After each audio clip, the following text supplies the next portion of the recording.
Today is February 1st. Despite all this snow and temperature, spring is coming soon, guys. The Bucs missed out on a big bat today. Let's talk about a key player on this team, though, that's actually still here.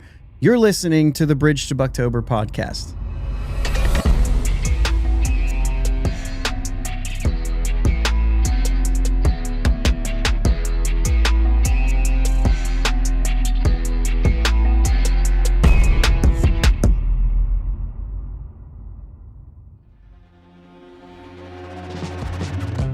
Yins, guys. Thank you for listening to the Bridge to Buctober podcast, where we talk all about them Pittsburgh Pirates and that.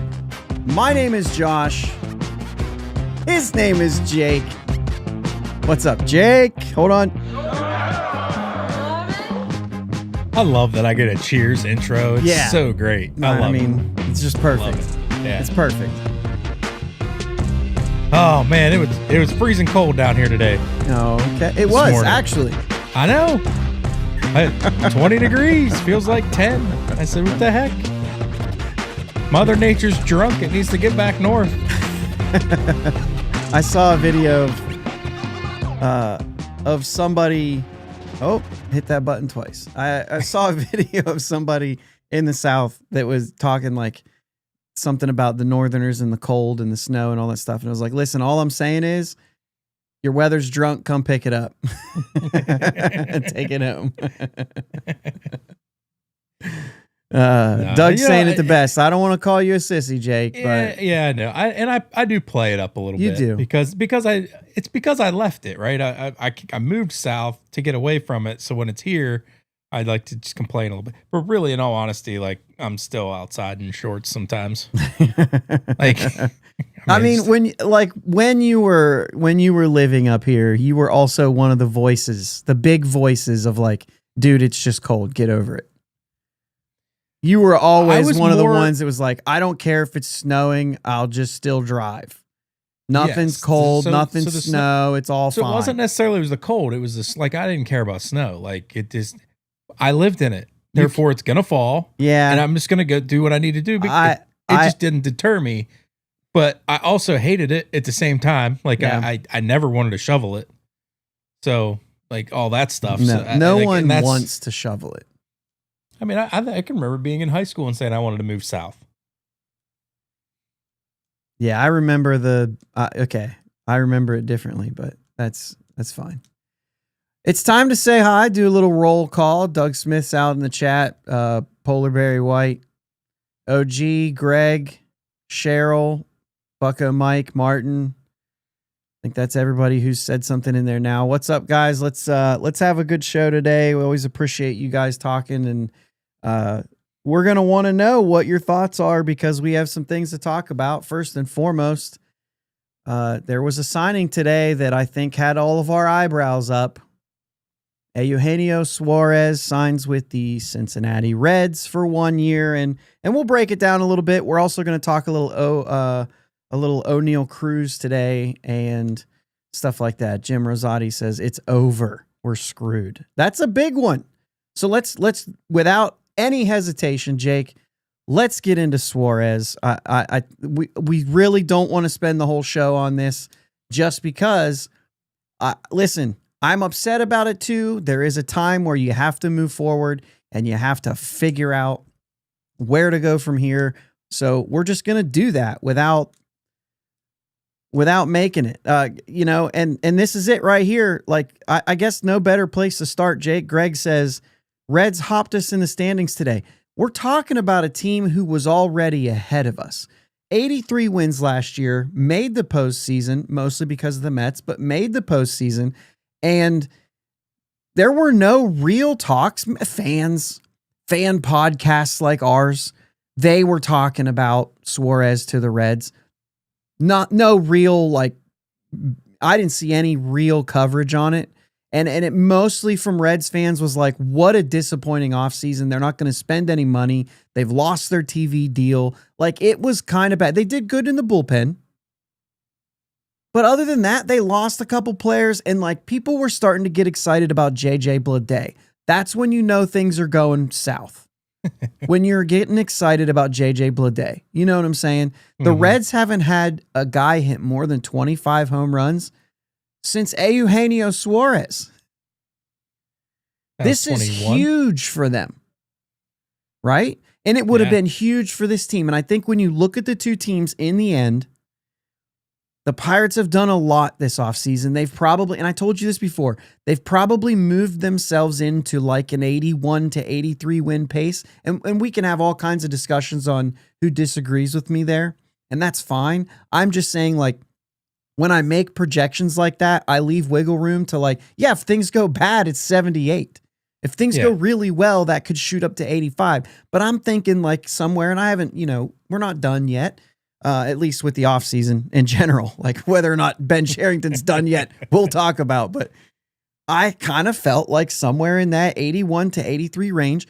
And I thought with the Reds, who won 83 games last year, who lost some close games, but so did the Pirates. So you're putting the same kind of, but I thought maybe they kind of stayed right there in that 81 to 83 wins. They certainly didn't get a whole lot worse because of the upgrades they made to their bullpen. They have a good pitching staff too.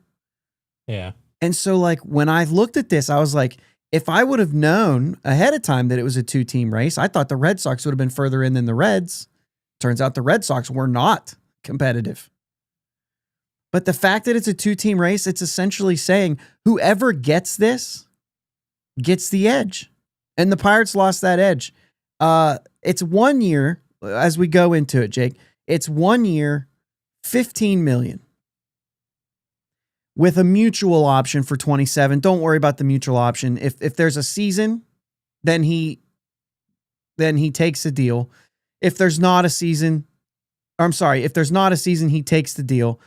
If there is a season, he's going back to free agency. Assuming he has a good year. And he's going to go after a 2-year deal at that point because he's even a year older. Yeah. Makes sense out of it. They're going to ask him to DH. He doesn't have any negative points on the defense. He doesn't have to worry about that. He's probably looking at for the rest of his career now. He's really a DH at this point, right? He could have done one more year at third base. That would have been fine. But obviously the ballpark is better for him. Oh, yeah. And obviously he's played there. So there's a little bit of a thing. This is a huge miss. And the report is, and then I'm going to let you cook. The report is the Pirates offered the same exact contract, but they were willing to go higher. Then go higher. Yeah. That's it. Go to 18, go to 20. That's absolutely dumb. $15 million for a guy who was 26% better than league average last year. Like a 126 OPS. We didn't have that on this team. So say what you will about, the defense or he strikes out or his batting average wasn't good. I don't care. That's actually such a bad argument. You've got two guys signed this week, Jake. One for $12 million, one for $15 million. And they're the same player, but totally different. Suarez and Arise. And neither one of them can play defense that great. One of them hits, the other one hits or slugs, and that's it, right? Yeah. And they do one thing well. Both of those guys, and I don't know how, obviously Arise wouldn't have fit with this roster, but like he could help a team like the Pirates. If positionally and whatever it fit. He's capable of helping a team like this.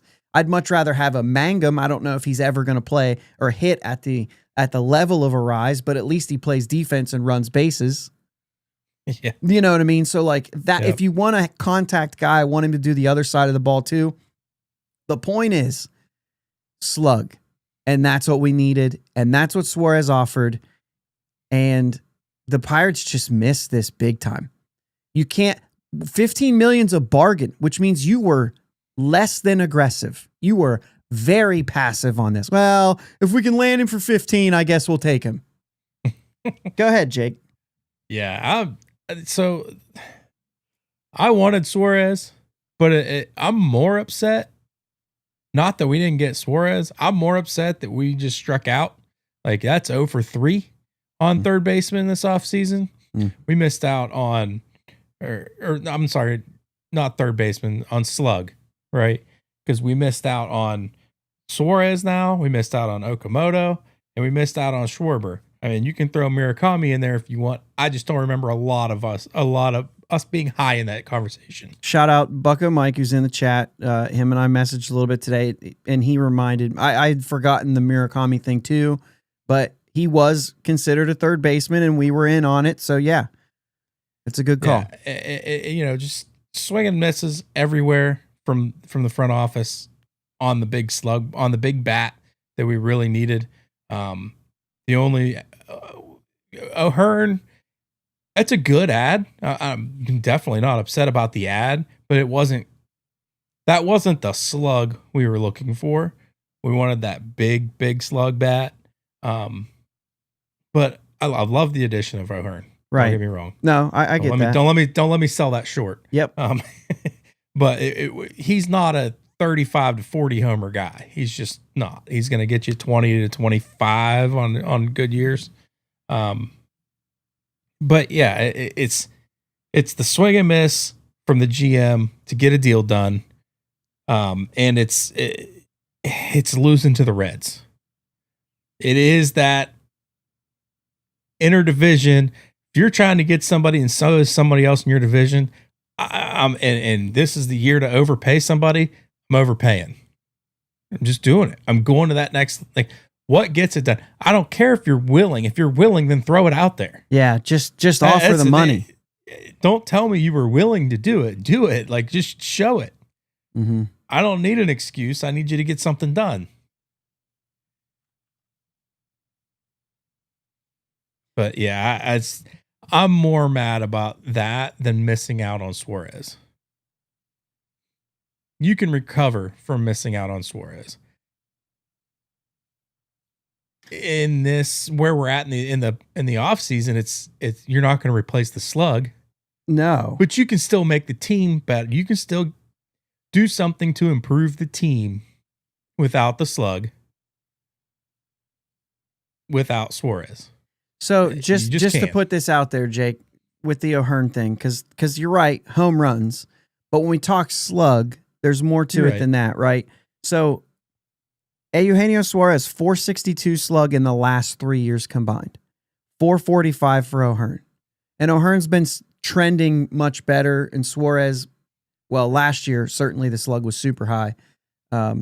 So, you know what I mean? Like, when you're looking at that, they're not too far off. Now, if you throw in on base, now O'Hearn has the edge. He's a 122 OPS plus versus a 115 over the last 3 years. Suarez obviously had a great year last year. The 126 OPS plus clicks a lot better, but he's right-handed. He plays third base. The goal is get them both. Right? Yeah. Get them both. That's why I don't want to downplay the O'Hearn signing. Right. I just thought, we were looking for a few more home runs from a bat on this one. Yeah.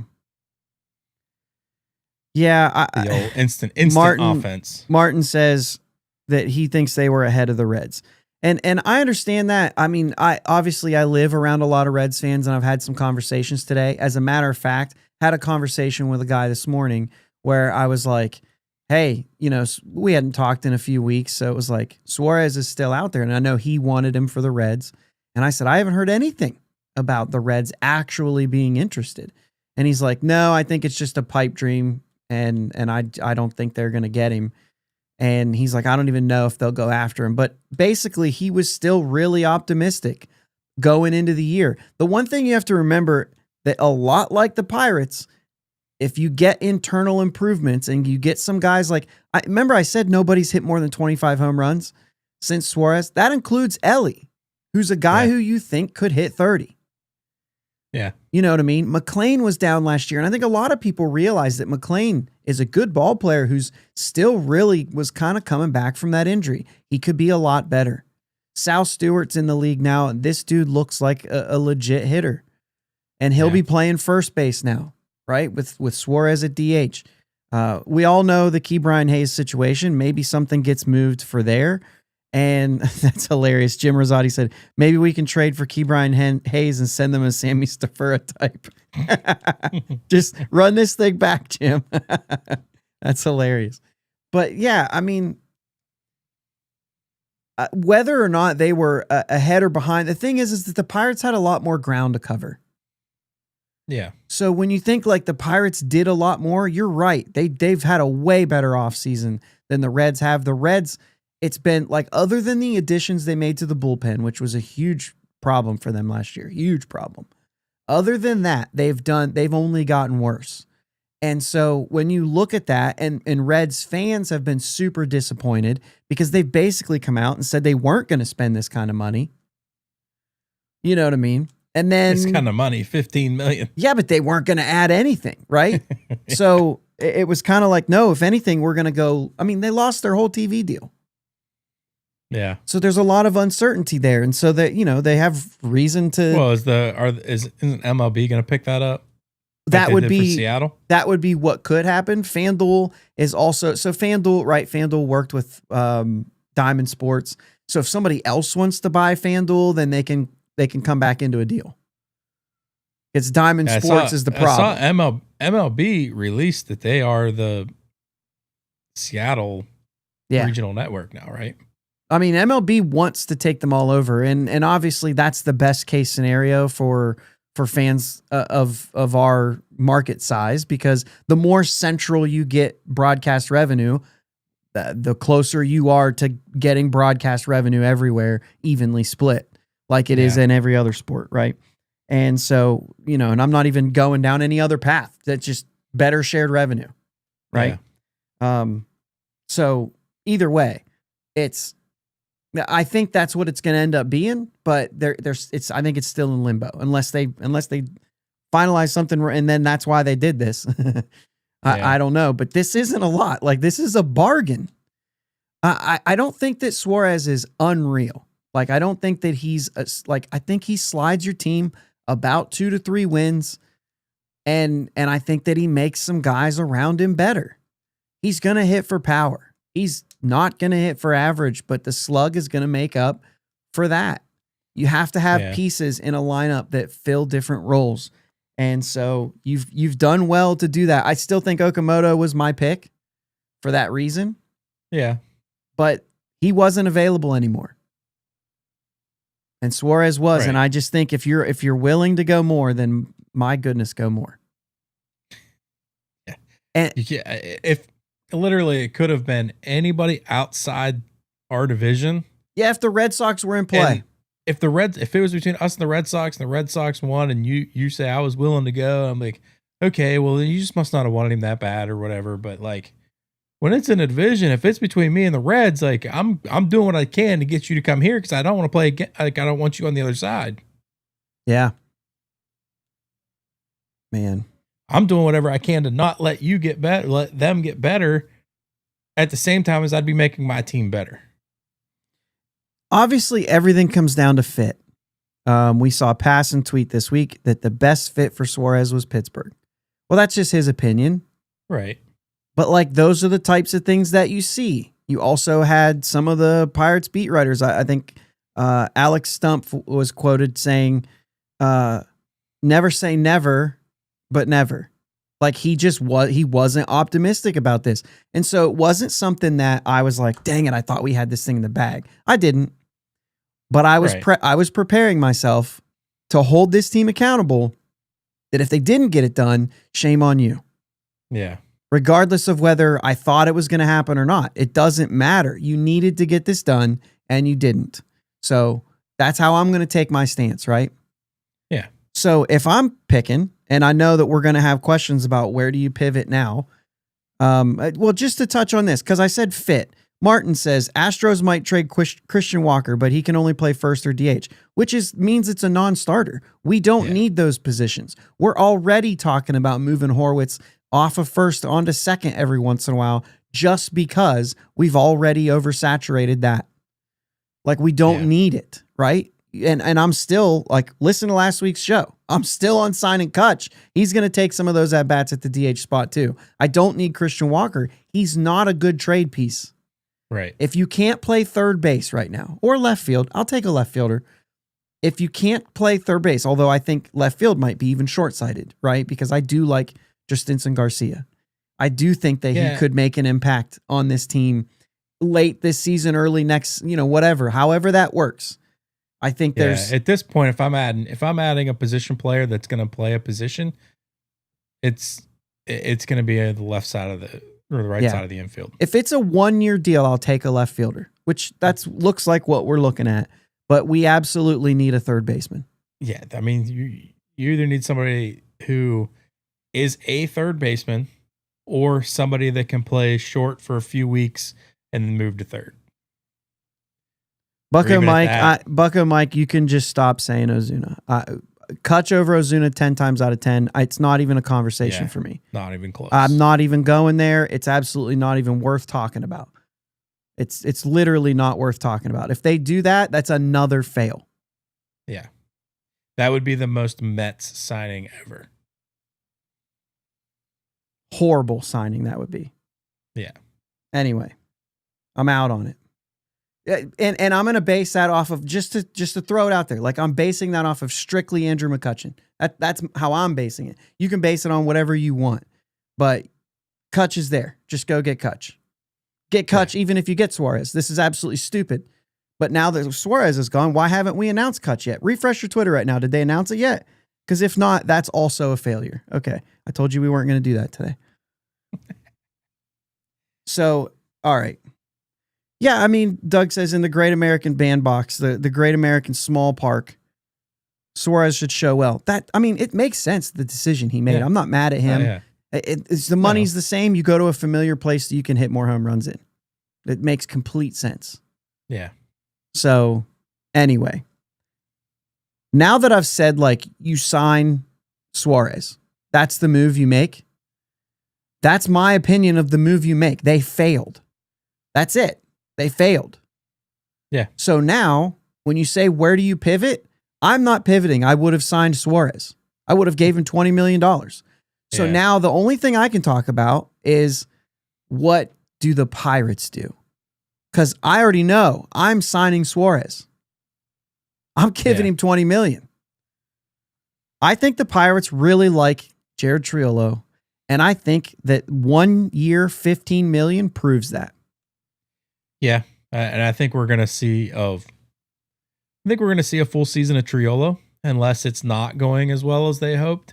Then you might see some type of trade at the deadline to try to figure something out for third base. They have the ability to upgrade third base at the deadline if they're in it and they need to make a move. That's when I say you push in the chips for a trade. But I'm not pushing all my chips in for 26. Sherrington might. Because his job's on the line. Yeah. But it would be foolish for the franchise if you pushed all your chips into 26 to maybe become a wild card team. Right? That's where we're at, Jake. We're trying to maybe become a wild card team. I'll wait for the deadline to maybe become a wild card team. Yeah. And you might say, well, that's too late. Well, still, I'm not trading away. Like, we've already traded a lot. Yeah. And I'm not I'll say I'm not a prospect hugger. Like, that's not what I'm doing. I'm not saying don't trade anybody, but I think you missed your chance and you've traded a lot away that I think you're kind of at a point now where what I'm looking at and what I'm willing to trade at this point is not going to bring you back a major league player. Right. So wait and see what it is when we get into July. And if there's a move to make that doesn't cost you Seth Hernandez and Edward Florentino because it's only for 2 months, or 3, whatever, I'll make that push, 100% make that push to try to get into the postseason. But I think it's absolutely foolish and it's a sabotage job if you say, I'm doing it now. I'm trading those guys now. Yeah. Yeah, I think, and, after you look at our division, and that's absolutely, we're looking to try to be a wild card team. You're definitely going to, I hate saying this, but they are definitely going to be playing Triolo and Nick Gonzalez to find out if they're enough or not, if they got it. Anybody in the chat want to answer whether or not they're enough? I think we all know the answer. But we don't. We don't know anything about Nick Gonzalez. Here's the thing though, Jake. Even if he's a good ball player and he's a major league ball player, which I believe he is, I don't think he's a difference maker type guy. It's going to push you into a certain category, right? And that's the thing. A guy like Suarez, if he can get, and by the way, Suarez Suarez is gone. No, I know, but I'm saying, that's exactly what the point I'm making. But we've moved on from that. We were talking about what are we looking at? But that's the point I'm making. There is not a player available right now who puts you into that world. Right. You got to depend on a hot streak and then the trade deadline. That's it. There is not somebody out there who does what Suarez does to this lineup. That's the point I'm trying to make here. Nick Gonzalez at his best is not going to make that sort of impact. Connor Griffin, yes. Yeah.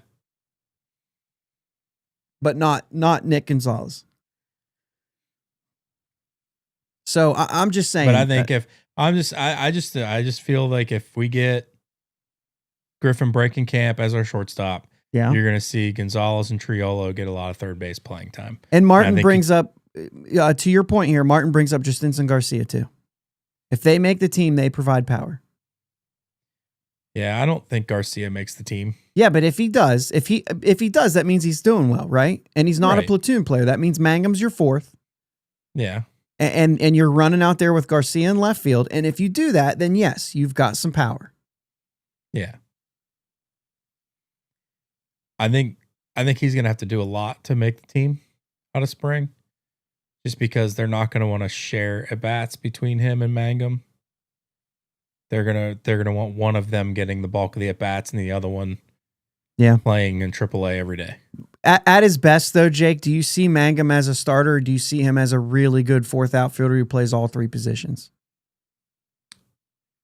Like if you have a winning his best, if you have a winning team at his best, like what he can provide. Yeah, I think he would be perfect as a fourth outfielder, playing a lot, but still playing all three positions. Yeah. But I don't see that being, I don't know. Yeah. I don't see that being a big option here because we have so many people that are going to be DHing. I think he's playing for, I think Justinson Garcia is coming into the spring playing for a job. Whoa, yeah. That he can earn. Yeah. So that's literally what I think. So yeah, this is interesting. Martin, after Kutch met with Nutting, then had a video of him showing him swinging. He's not coming back. I would have thought that was more of a sign that he's coming back. Not that he's not coming back. But I don't know. I guess it's just, you read a sentence and it depends on where the emphasis is on what you see. So I think we just read that differently. Greg says Triolo will be batting 156 by the end of July. Very well could be. Yeah, and then he hits 300 the rest of the way out. He is your trade deadline. I can see Triolo going either way, to be honest. I mean, I could see him batting 270 this year and hitting 8 home runs. 270. I think you have a better chance of 230 with 15. See, I don't, because I think the best version of him is more of a contact rather than power. Yeah, but he just doesn't have power. He waves bye-bye to that. He's a straight uppercut swinger now. He's a golfer up there. Right. That's what he was last year. What's he going to do this year? That's what I'm saying. I think very well could go backwards. I see what you're saying. Hey, I was more productive when I wasn't trying to hit home runs. I'm going to get back to that. He absolutely could come out and hit less home runs. And I don't think it's going to happen, Josh. Don't get me wrong. Yeah. I'm not high on Triolo. I think he sees himself. But I think you could see it. I think he likes what he did last year. When he got regular playing time, he wasn't bad down the stretch. Yeah. And so he's probably thinking, all you have to do is give me regular playing time and I'm good enough. I don't think he's changing. He's already made the big change. I don't think he's changing anything. Yeah. Maybe. But yeah, Nick York will see at bats. Unless Connor breaks camp, Nick York's on this roster. He's going to be bouncing around as well. I think if Connor makes a team, then that's Gonzalez and Triolo bouncing around. Yeah. But yeah, I don't know. I do want to continue to move on here.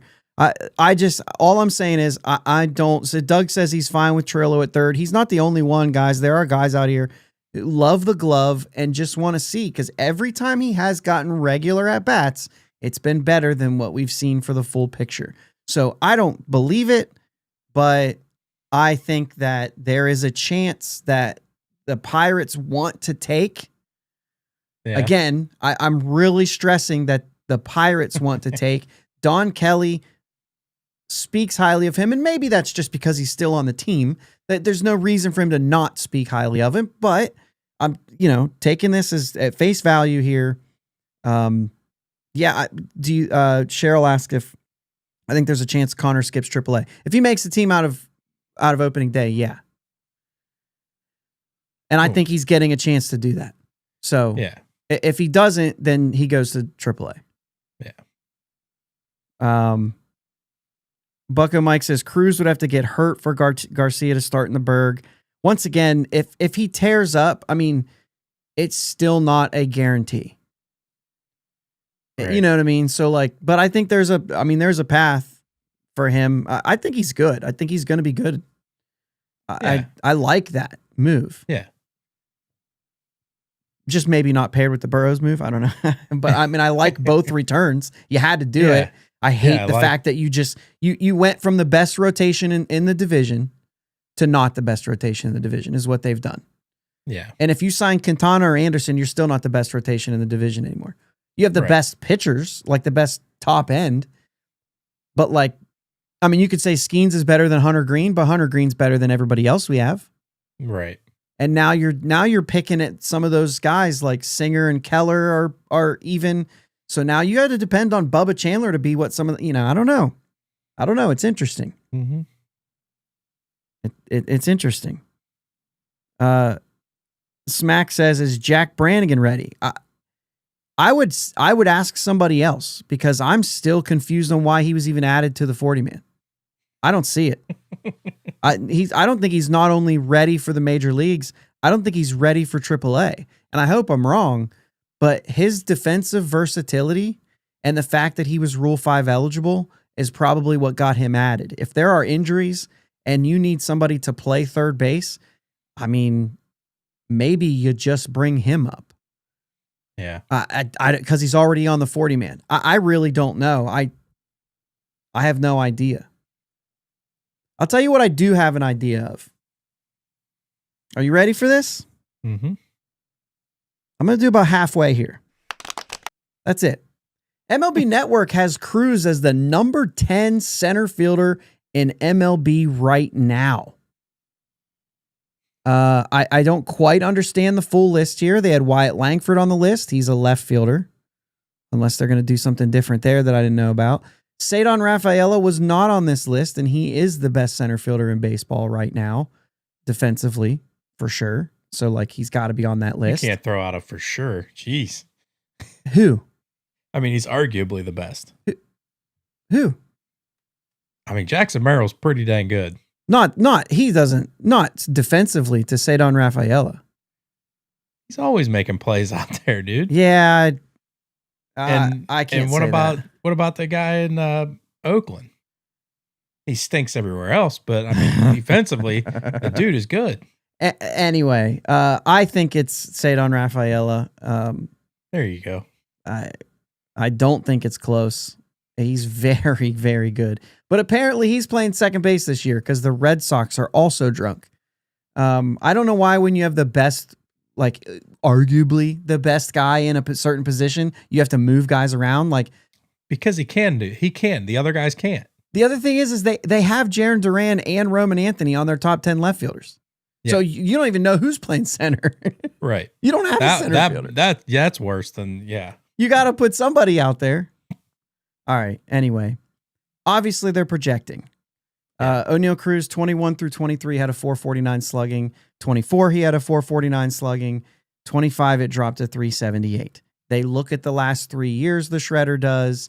They do this whole thing, right? OPS of 109, 114, and then 87, right? So they're not counting on him repeating the 87 OPS plus. They're counting on him bouncing back. Same MLB. Same.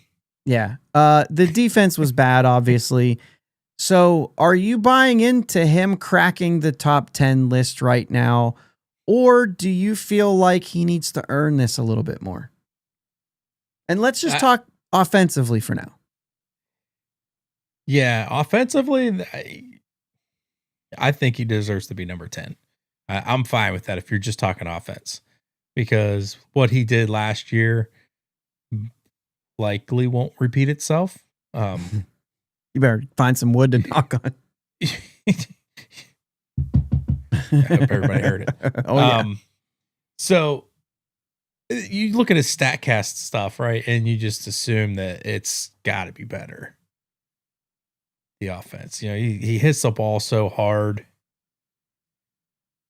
It's just, it's got to translate. And so I can see him cracking the top 10. I mean, the center field offense is down a little bit right now.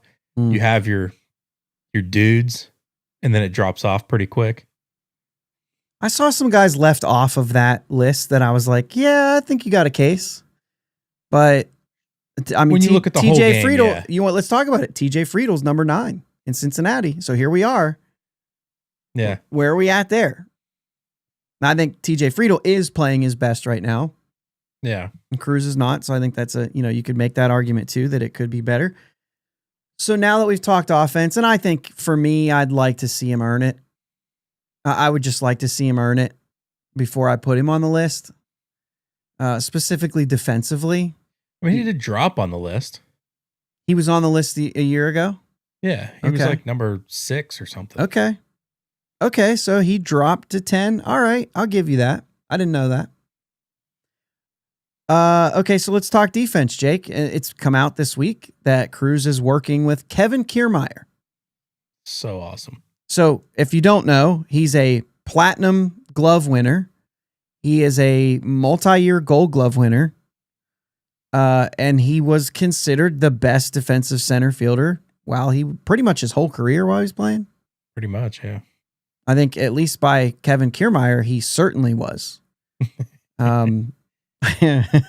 Listen, you've got to check out Colin Beasley's piece on the Post-Gazette for this, because he points out a lot of things that are really cool. He tracked down Kevin Kiermaier and asked him about it, which is really cool to get some quotes from Kiermaier. Go read that. And I might be a little vague about some of this stuff just to encourage you to go read that article and support him. But one thing it said is that Kiermaier believes he can teach this stuff, which is Kiermaier has never been short of confidence. I'll tell you that much.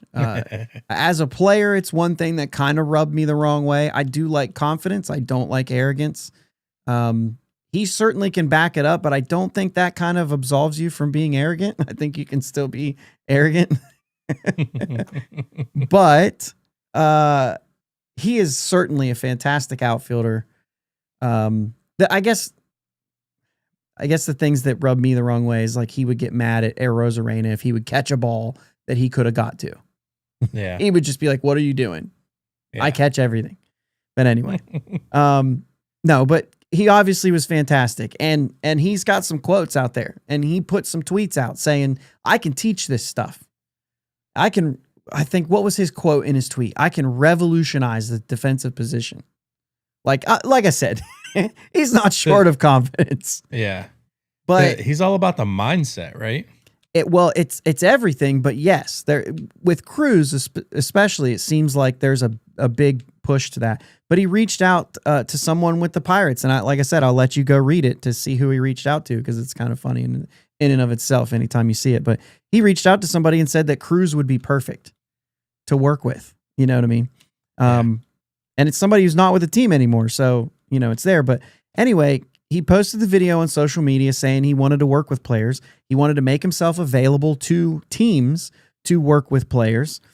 And Beasley stated that Cruz's agent contacted Kiermaier the day after that video went out. And so like that shows you that there's an absolute desire, there's motivation. There's not that I don't care attitude. Like that's ridiculous, I still think. And this kind of proves that a little bit more. But at Pirate Fest, Cruz said he's working on quickness, reactions to the ball, angles, and throwing to bases. Like that he was pretty bad at throwing to bases, which we're like, yeah, we saw that. That checks out. But you read this article too. Yep. What are your thoughts initially, and how much do you buy into this idea that like he can actually teach this better? Or that Cruz will respond to it, wherever you want to go with it. Yeah. I think where I'm going to lean towards more is I think Cruz will respond to it well. As far as I guess another thing I really liked about it is the fact that he said that he can revolutionize the center field stuff, all this stuff. But he's not just talking about the mechanics of playing center field. He's talking about mindset. He's talking about mechanics. He's talking about all the different aspects of it, which is very important to somebody who's going to coach, because I don't care if you can do it. Can you teach it? I don't care if you can teach this one way to do it.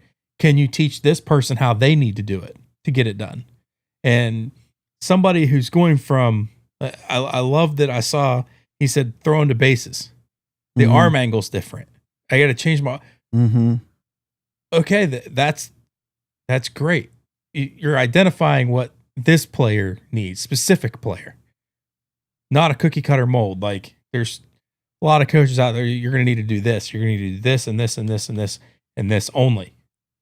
But I kind of do it this way, and I've already had success. We're doing it this way now. It just doesn't work like that. You know what I'm saying?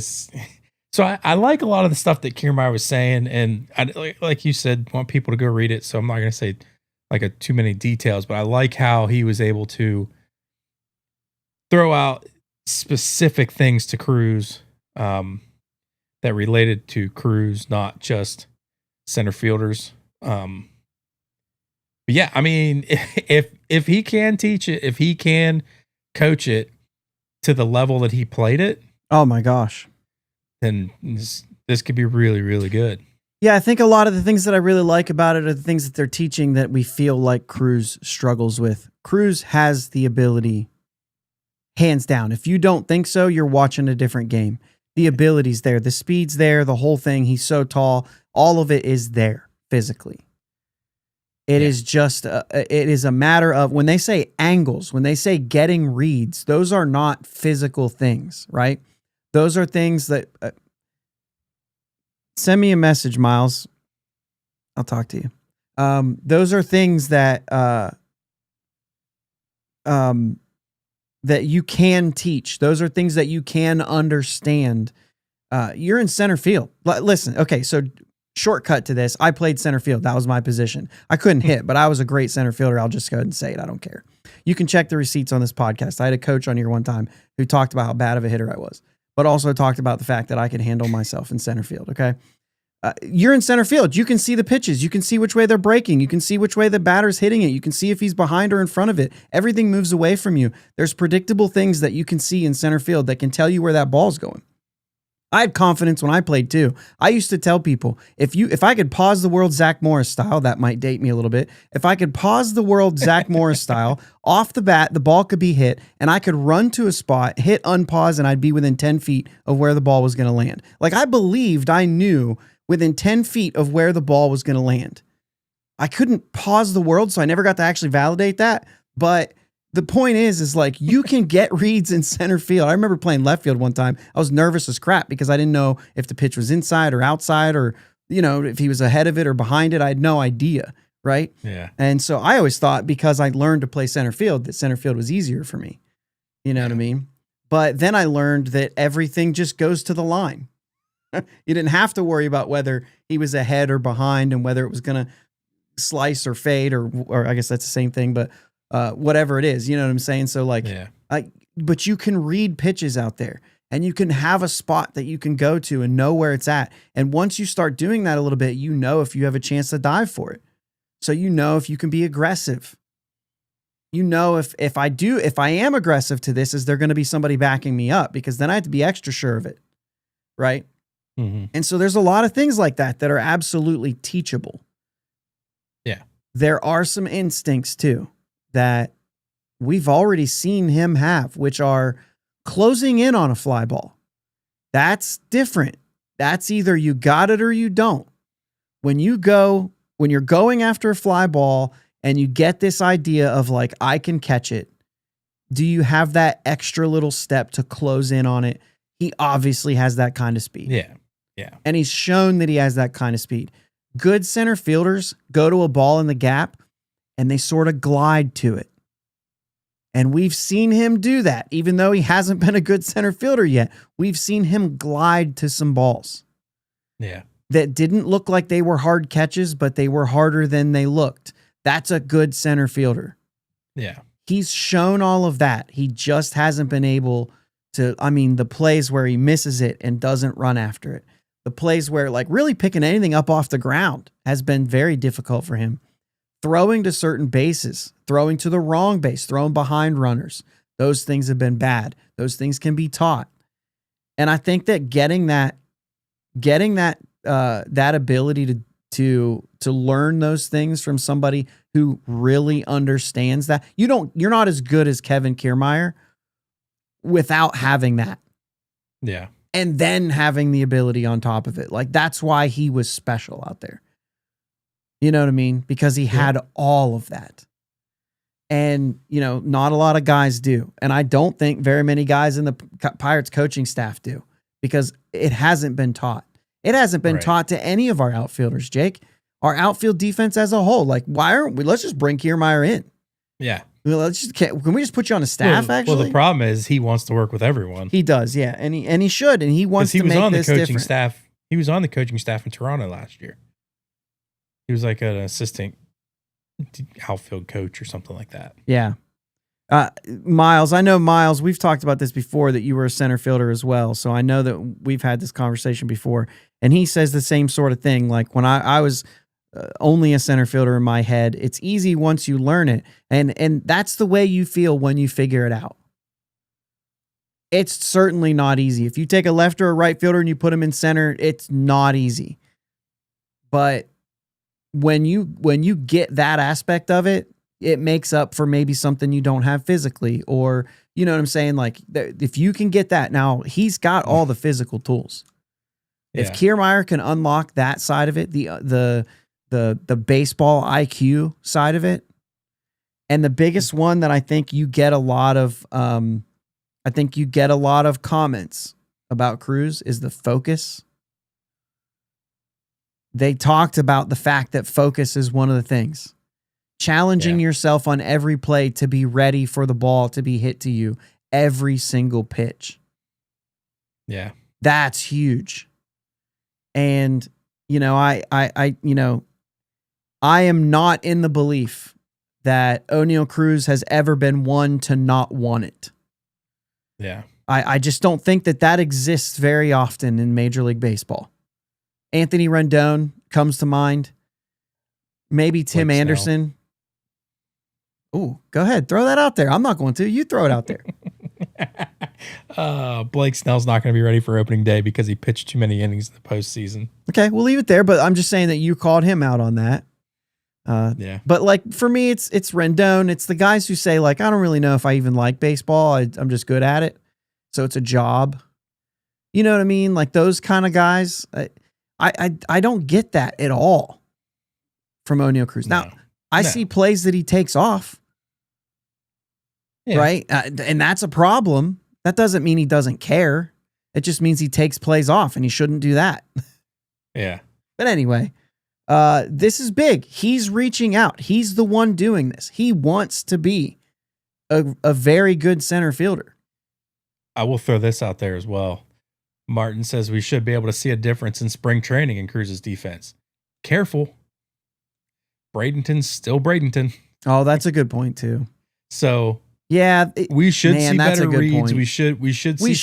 We should see some better things. Bradenton will still be Bradenton. Yeah, Bradenton's still going to get you, especially in the spring. Yeah, let's see him. We'll see the difference. I think we will. We will see it though. Yeah, we'll see. I think you're both. But I'm just saying, but if he tread carefully. If he messes one up, and I think he's still learning.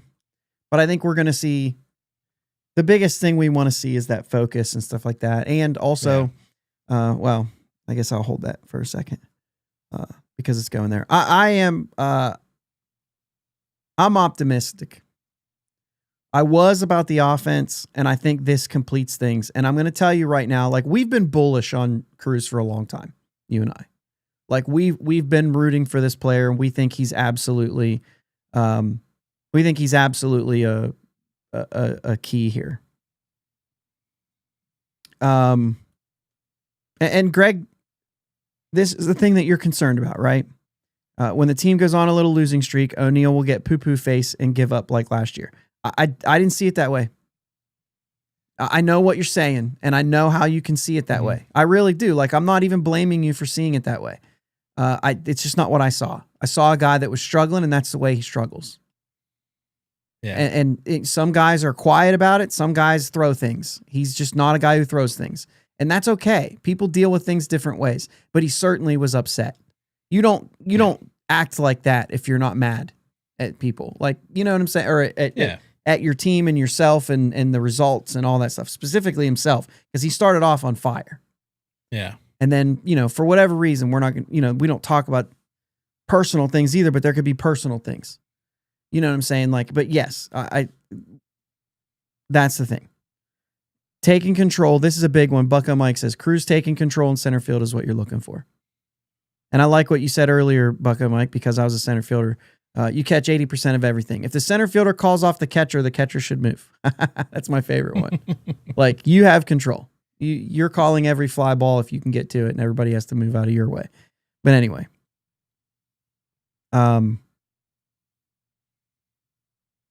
Yeah.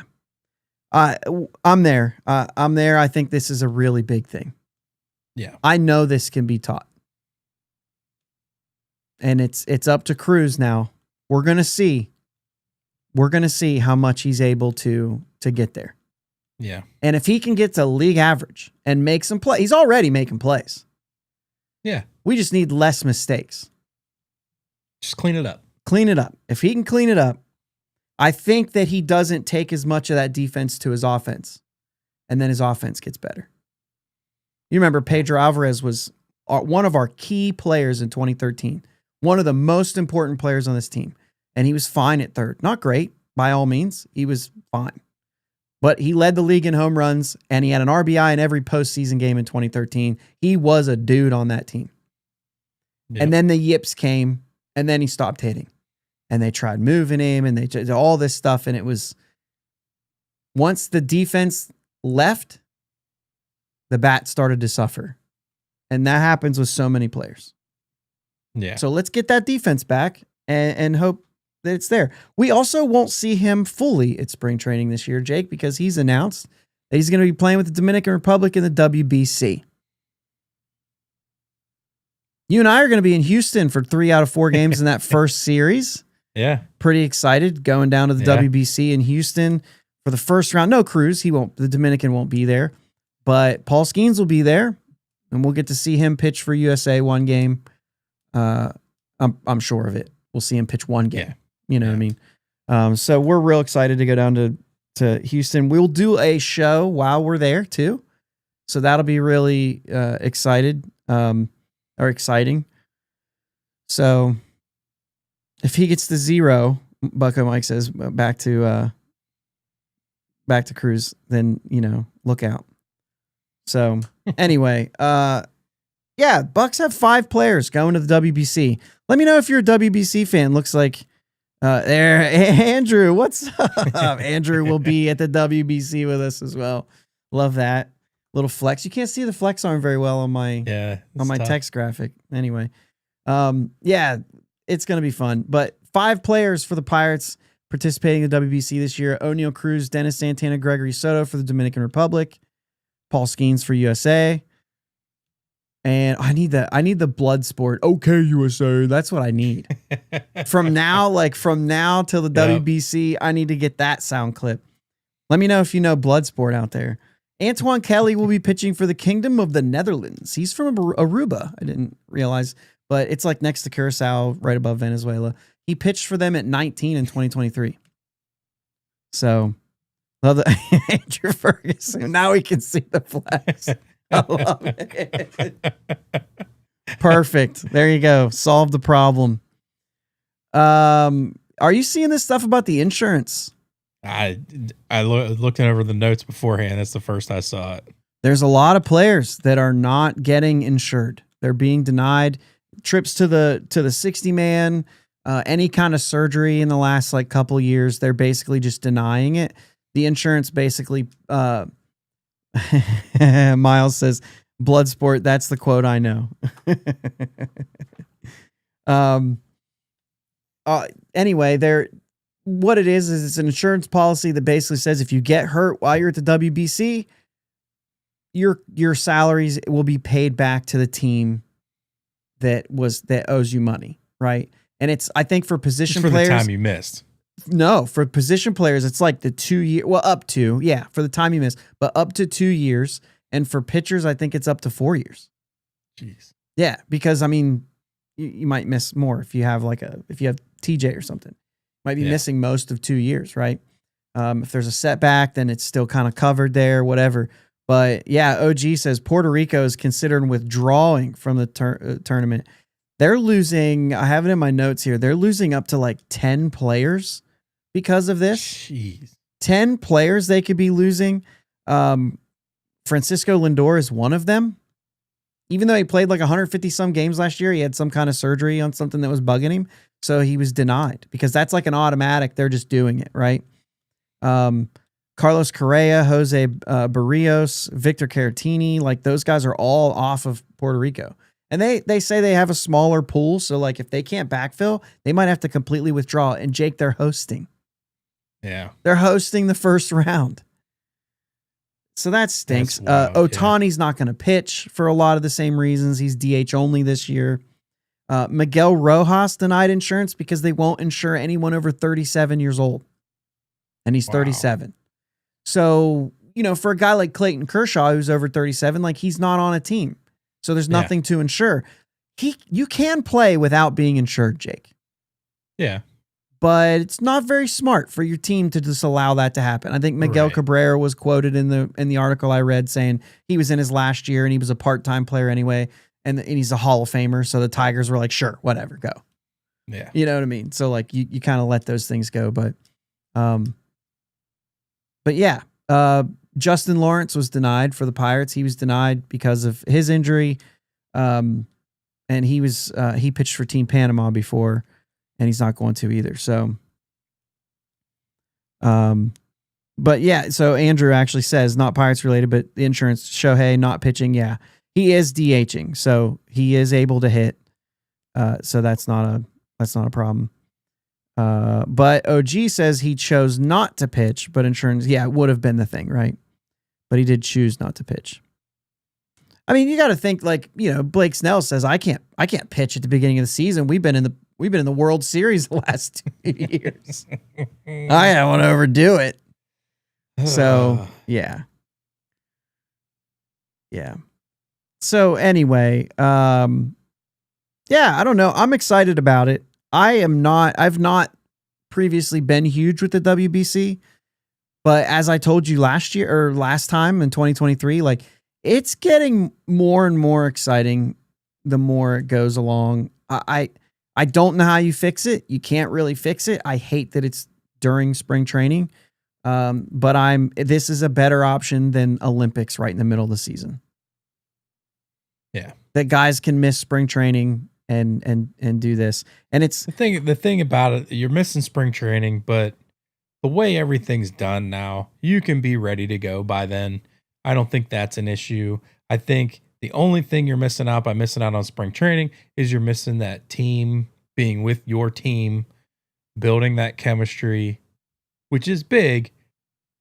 But at the same time, you could go and get your 1 at bat, your 2 at bats in a spring training game, or you could be going out and actually competing and yeah, right, getting like really good live reps in the WBC, which is it could go either way, in my opinion.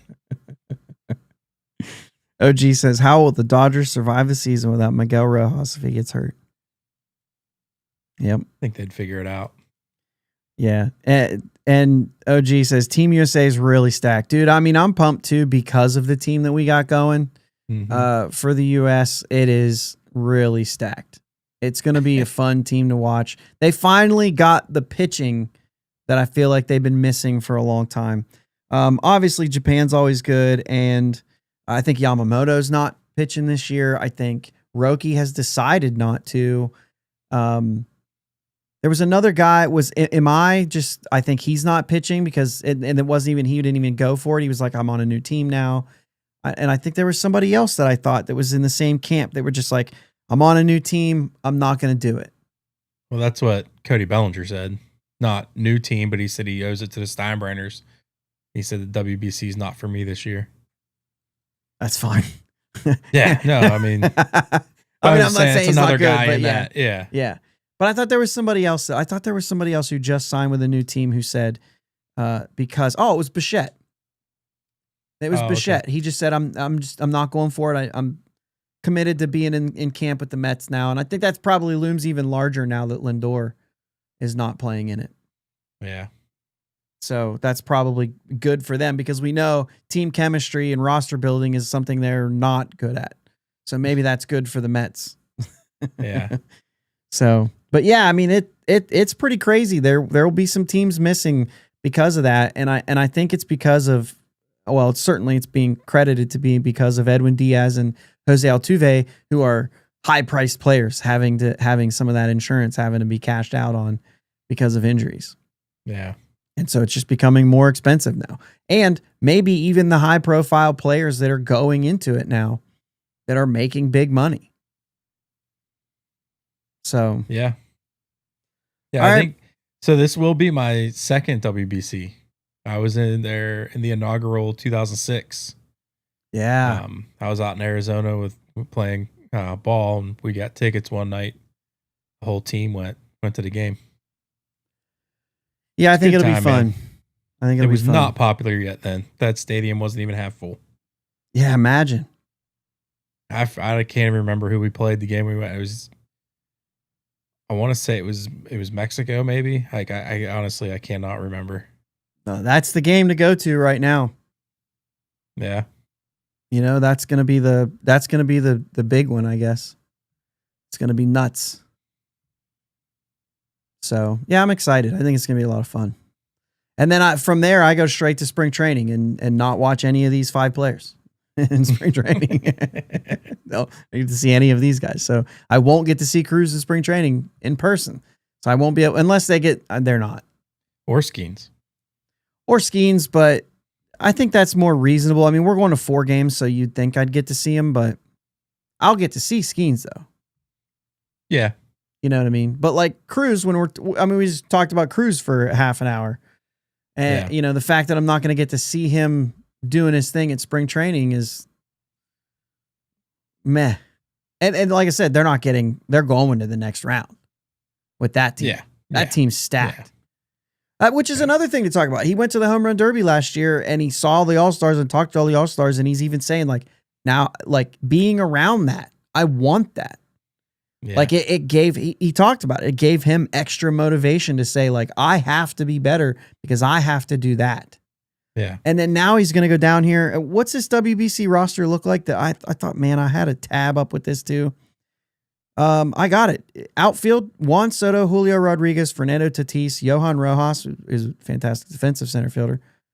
Not to mention in the infield, Vladimir Guerrero Jr., Manny Machado, Jose Ramirez, Ketel Marte, Geraldo Perdomo, Junior Caminero. Like, dude, he's going to be there with a group of dudes.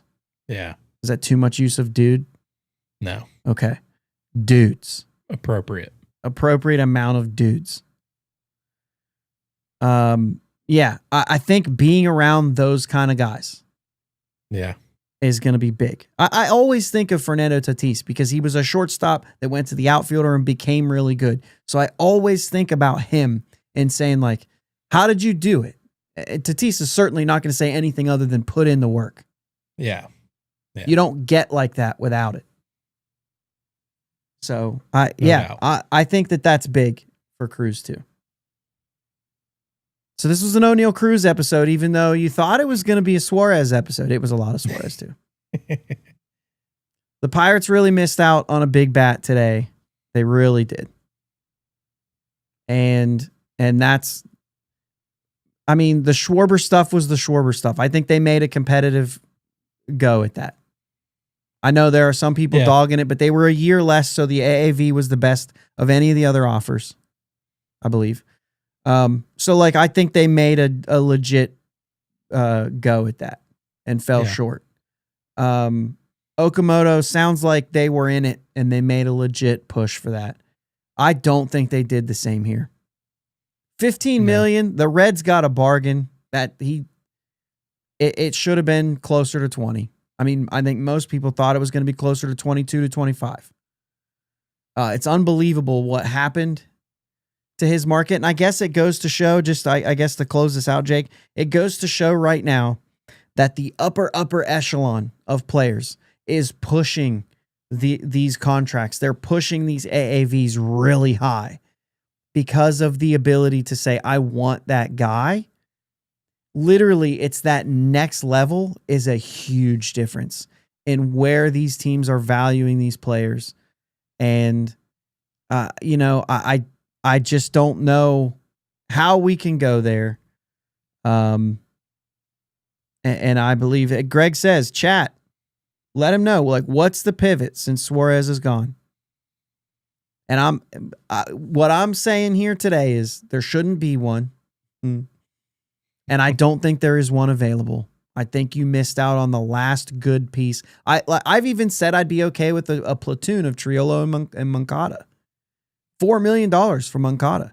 $15 million for Suarez. I mean, I think you would have had, obviously, you have to, like, if you just said $6 million for Moncada, you might get him. If you said 18 to 20 for Suarez, you might get him. And you change the way this team looks and you change the way it is. But I think the Pirates, the way that I'm hearing them talk, I think it's Triolo, and I think that they're happy about it. Yeah. And go get a pitcher. Yeah, Martin, 100% right here. Go get a pitcher. But I'm gonna say this too. If you get Suarez, you still need to go get a pitcher. You still need to go get Kutch. Those are moves that had to happen along with Suarez. Not now you can get Kutch. I tweeted, I guess now you can go get Kutch. If this is what you were waiting for, because I don't know what else you were waiting for. If this is what you were waiting for, then it's fallen. Go get him. What are you waiting for now? He's a right-handed bat that makes this team better. Go get him. Yeah. But you have to get a pitcher either way. Pitcher thing. I think the pitcher thing either way, but go overpay for a pitcher. Make sure you get the pitcher you need. Make sure you get the pitcher you want. Yeah. If it's Quintana for $10 million, then pay him $10 million. Yeah. We know it's probably closer to 8, but give him 10. Make sure you get him. Don't let him fall to the next team. Pitching, this is really important because they don't have enough pitchers now. They traded them away. They don't have enough pitchers to cover the innings. You had 4 guys on this team pitch over 100 innings last year, and 2 of them are gone. Now, they weren't very good, so you know that you're going to backfill that. But 2 of the guys that were supposed to backfill that are gone. Yeah. And now it's like, if you're in the camp that you think Majinski's a better reliever, well, that's gone. He's not a reliever. He has to pitch now. He has to pitch meaningful bulk innings now. He is no longer a 7th inning guy because you already moved too much. I'd be careful. You moved what you had to move. Maybe not too much. Maybe not too much. You just depleted your There's no more moves space to make, and you need to backfill now. Yeah. It's fine that you made those moves, but if you don't backfill, it's not fine. Right? If you don't go get somebody who can give you 120, 140 innings, it's not okay. All you did was gave yourself another weakness. Oh, with this pitching staff, all we need is league average offense. Not anymore. You're going to depend on meaningful innings from Hunter Barco and Thomas Harrington this year. Right now, as is, even if you sign another guy. Meaningful innings from Barco and Harrington, which I like both of those guys. But after them, now you're talking like Wilbur Dotel, Antoine Kelly. Like, these guys are probably going to make appearances this year. And I don't think that was in the cards before. So you, like Bucko Mike says, you have to get a lefty. You just go get one. And I think I'm not as picky. Like, if it, I want it to be a lefty. I'd rather have Quintana than Giolito. You mentioned Giolito before we started. But if it's Giolito, like at least you gave us some innings. You cannot go with what you have right now. Like it's not a strength anymore, Jake. Yeah. That's where I'm at. And Jared Jones, I haven't mentioned Jared Jones. Good call out right there. Jared Jones will pitch innings this year too. And they're being optimistic about him that he might even be back as early as late May. And if that happens, I think that is best case scenario, by the way. But if that happens, that's huge because that's a big, big addition that you didn't think you were going to have until probably July is really more like what I'm thinking. Yeah, it's going to be tough because I would rather be in a situation where I have all my pitchers throwing really well and I actually have the ability to set Jones back a little bit. Or when Jones comes back, say, man, our starters are going really well right now. Give him the Burroughs Ashcraft type thing. You could be a weapon out of the pen. And we can see how that works for a year, and you'll be right back in the starting rotation come next year. Or if somebody goes down, you're slotting right in. Like, I still see that, but I think it's more along the lines of like a Burroughs, Ashcraft, Majinski type role. I know he's electric. But get him through the lineup. Get him 3 innings. Get him through the lineup. I think you can take it easy. We need it. We need it. 100%. But I'm also like, I mean, he's going to be at the back end of my bullpen. If he goes to the bullpen, he's back end. He's going to be a featured arm. Yeah. Yeah, I mean, I see what you're saying. I see what you're saying. Those guys are more to break people in, to get people innings, that kind of stuff. I think, Jared Jones. I don't know. I want him taking the ball and pitching more than that. You know what I mean? But for one season, while he's... I'm a proponent of what you're saying. Finishing up, that rehab, that really getting into arm health, all that good stuff, and we could use him for an inning here, an inning there. He'd be electric out of the bullpen. If all of our pitchers are going well, that's the only scenario that happens. No.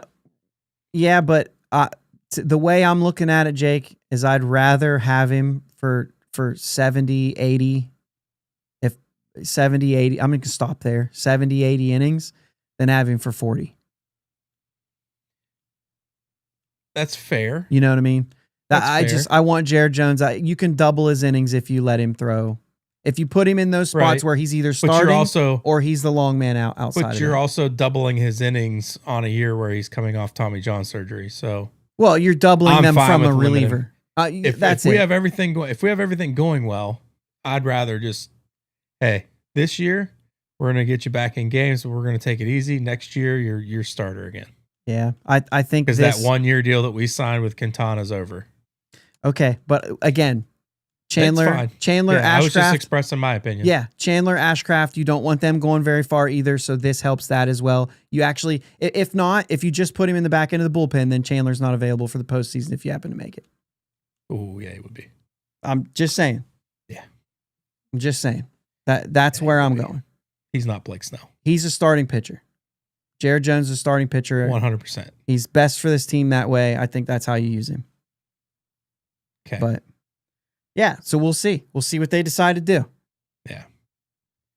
I'm sure they're going to put him back in the rotation. I was just telling you what I would do or what I would consider. Not even what I would do. Sure. That's fair. All right. I think that's good for today. This was a fun one. And it was, as much as we had bad news today, we got to talk about some positive things. Yeah. You know what I mean? So, Greg, let's throw caution here to close it out, Jake. Greg says, the more I think about the way this team is structured, the worse I feel about it. Not enough innings, impact bat still needed. Yikes. Keep in mind that our bar right now is set at, you said you were going to be a wild card team, right? The whole period, full stop, the whole thing, we know all that stuff, right? So when you look at that and you say, That's the bar we're setting, which is 85 plus on the win total. I'm upset that they're short of that, but let's not get it twisted. Like, this team is a lot better than they were last year. We're over 80 wins in a safe bet. Yeah. Things got to go bad to lose more than, like, I really believe that. I really believe things got to go bad, and they could be a 78 win team, but again, I would say that was bad. Yeah. That was a better team on paper than that. So, yeah. I do think that they've done some things that make a lot of sense for roster building. They failed at third base. Yeah. Other than that, they've done a lot of really good things, and they do have options in the rotation. If they go get one more, they solidify that. They make things really comfortable. If they get Jose Quintana, I'm not even asking for Framber Valdez, which I also think would be a mistake, but that's my opinion. I'm asking for Jose Quintana to give me a 4 ERA in 120 to 130 innings. And I think you're set up so nice. If you do that, like, I think you're set up so nice to be able to withstand an injury and just plug somebody else in, to not have to worry about these piggyback starts. Like, I can use Majinski with he can be the long reliever. I don't have to have two guys that I'm piggybacking all the time. Like, when Jones comes back in my scenario, right? When Jones comes back and you're piggybacking Ashcraft and Jones, and you're piggybacking Chandler and Majinski, and you're really trying to make something out of it, because you can still create a great starting rotation or a great starting group when you're doing stuff like that. But then it slims your bullpen down. If you only have one, if you only have to have one guy like that because you got Quintana that can give you 6 or 7, even if he gets blown up a little bit, like, we'll take it today. We'll take it on the chin to save everybody else. Yeah. Then if you can give me a 4.20 ERA in 120 innings, like, that's a fantastic signing. For anything Absolutely. 12 million or less, really. Yeah. So, that's what I'm looking at. Like, and if they do it that way, man, I think it's a really good way to do it. And I think that they could be really strong. And with the added offense this year that maybe gets them close to league average with Reynolds back, and, you know what I mean, doing some things the right way. If Mangum's good, if somebody steps up out there in left field and Connor Griffin's on this team, let's not get it twisted. This team's in a much better situation than they were last year. They just had a big hole to climb out of to be playoff ready. Yeah. And so I'm setting my bar at a postseason team, and that's why I'm upset at this. If I was just setting my bar to say, let's do a step, I think they've done that already. Oh, yeah. Yeah. About a step and a half. Yeah. You got anything else to add to that? No, man. I think I'm good for tonight. Oh, see, Chapel B. Honey's out here saying Pirates breakout player of the year. Well, I'll say, first thing I'll say is Connor. Congrats, Jeff. Congrats. You won the Suarez thing. And I think that if the Reds and Reds fans were panicking because of this offseason, I think they can just exhale right now. I think it's a big deal. For either one of these teams, I think the teams that were sitting right in the same place, I think this is a big deal for those teams. So kudos. I also have a card I got to show you, Jeff. It's not a valuable card, but one that I think me and you will like. Anyway, we move on. What's done is done. And we missed out on this one.